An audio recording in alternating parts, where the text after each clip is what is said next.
Xin chào toàn thể quý vị và các bạn nhé. Đây là chuyên đà của mình nha. Hôm nay mình đi bái nhưng mà không được. Chẳng biết thế nào không được.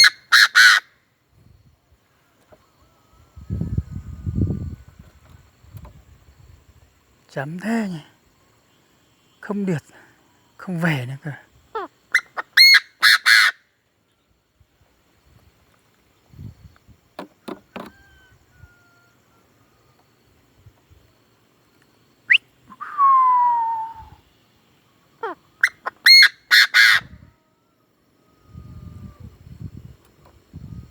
Tối rồi không được bái nữa. Chắc là phải đi về thôi.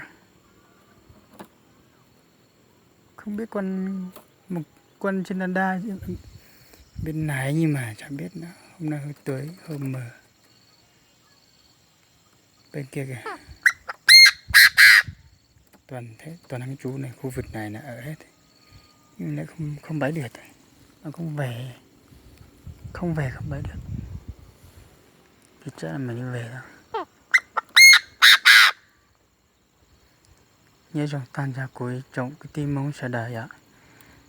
Nước nó của tôi chua nồng này.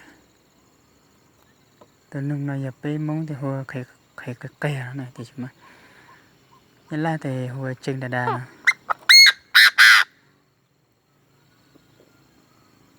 Chị có chúa chị như chú cả tôi nè. Chị mà thế chị chọn đủ thế chị tê rồi một chế thế này.